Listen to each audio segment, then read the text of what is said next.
Hi friends, welcome to Karur's kitchen சமையல். எல்லோரும் எப்படி இருக்கீங்க? இன்றைக்கி ஒரு சூப்பர் அண்ட் ஈஸியாக செய்யக்கூடிய ஒரு ஸ்நாக் ரெசிபி தாங்க. அதுவும் இதுக்கு தேவையான இன்க்ரீடியன்ட் கண்டிப்பாக எல்லார் வீட்லேயுமே இருக்கும். ஆமாங்க, மேரிகோல்டை வச்சு சூப்பராக ஒரு மேரிகோல்டு பர்ஃபி தாங்க பார்க்க போகிறோம். இதுக்கு மெயினான இன்க்ரீடியண்ட்டே இந்த மேரிகோல்டு பிஸ்கட் தாங்க. நான் கரெக்டாக ஒரு பேக்கெட் 10 ரூபா பேக்கெட் மேரிகோல்டு ஒரு பேக்கெட் எடுத்திருக்கேன். உங்களுக்கு வேணும்னா இதை விட அதிகமாக எடுத்துக்கோங்க. இது எப்படி செய்கிறாங்கிறத ஒன் பை ஒன் பார்க்கலாம் வாங்க.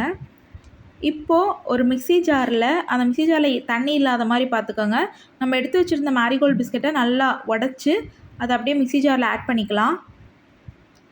இப்போது இதை நல்லா ஃபைன் பவுடராக அரைச்சி எடுத்துக்கோங்க. பாருங்கள், நல்லா ஃபைன் பவுடராக இருக்கணும், குறகரப்பே இருக்கக்கூடாது. இந்த மாதிரி நல்லா ஃபைன் பவுடராக அரைச்சி எடுத்துக்கோங்க.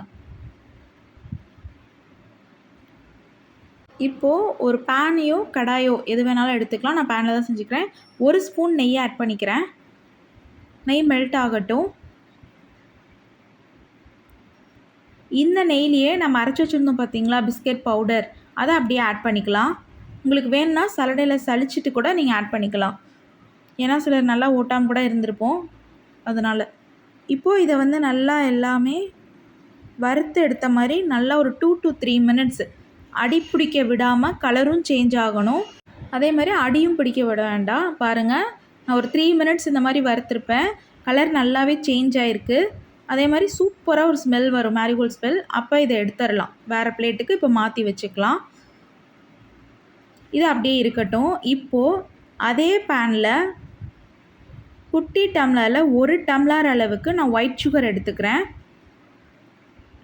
இப்போது இதை ஆட் பண்ணிக்கலாம்.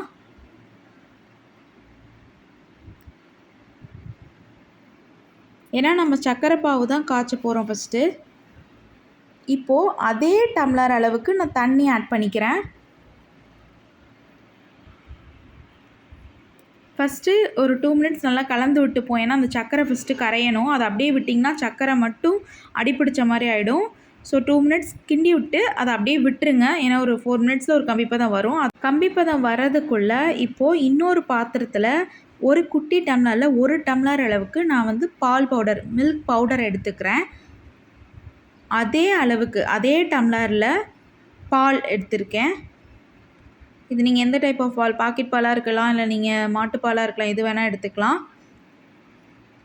இப்போது இது ரெண்டையும் நல்லா மிக்ஸ் பண்ணிக்கலாம். கட்டி விழுவாமல் நல்லா கலக்கிக்கலாம். இப்போ பார்த்தீங்கன்னா ஒரு 4 minutesல ஒரு கம்பி பதம் வந்துருச்சு. உங்களுக்கு பார்த்தாலே தெரியும், நல்ல பபிள்ஸ் இப்போ பாருங்கள், நான் உங்களுக்கு காட்டுறேன். இதுலேயே உங்களுக்கு தெரியும், இந்த அளவுக்கு ஒரு கம்பி பதம் வந்துட்டால் போதுமானது தான். இப்போது நம்ம கலக்கி வச்சுருந்த மில்க் பவுடர் பால் இருக்குது பார்த்தீங்களா, அதை ஆட் பண்ணிக்கலாம்.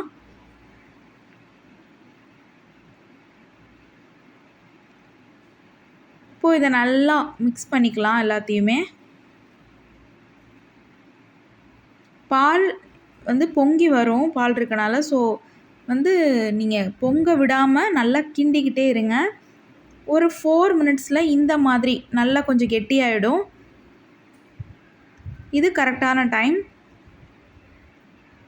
இப்போது நம்ம வறுத்து வச்சுருக்கோம் பார்த்தீங்களா பிஸ்கெட் தூளை அப்படியே ஆட் பண்ணிக்கலாம். அந்த சுகர் சிரப்பில் பால் பவுடரும் ஆட் பண்ணோம் பார்த்தீங்களா, அது நல்லா கொதித்து இந்த பதத்துக்கு வந்ததுக்கப்புறம் தான் நீங்கள் அந்த பிஸ்கெட் தூள் வறுத்து வச்சுருந்ததை ஆட் பண்ணணும். இப்போ நல்லா கிண்டிப்போம். ஒரு 3 minutes கண்டினியூஸாக கிண்டிகிட்டே இருப்போம். ஒரு 3 minutesக்கு அப்புறம் பார்த்திங்கன்னா இந்த மாதிரி ஒன்று கூட வந்துடும். இப்போது ஒரு பிளேட்லையோ இல்லை வேறு ஏதாவது ட்ரே மாதிரிலையோ நீங்கள் பட்டர் பேப்பர் வச்சாலும் சரி, இல்லைன்னா ஒரு ஒயிட் கலர் பேப்பரில் இந்த மாதிரி நெய்யோ பட்டரோ தடவி வச்சுக்கோங்க. அதுக்கு மேலே நான் பார்த்திங்கன்னா ஒரு 5 பாதாம் கிட்ட நல்லா கட் பண்ணி வச்சுருக்கேன். அதை அப்படியே ஆட் பண்ணிக்கலாம். உங்களுக்கு வேறு ஏதாவது நட்ஸு, ட்ரை ஃப்ரூட்ஸ் ஆட் பண்ணணுனாலும் ஆட் பண்ணிக்கலாம். இப்போ இதுக்கு மேலே நம்ம செஞ்சு வச்சுருந்ததை அப்படியே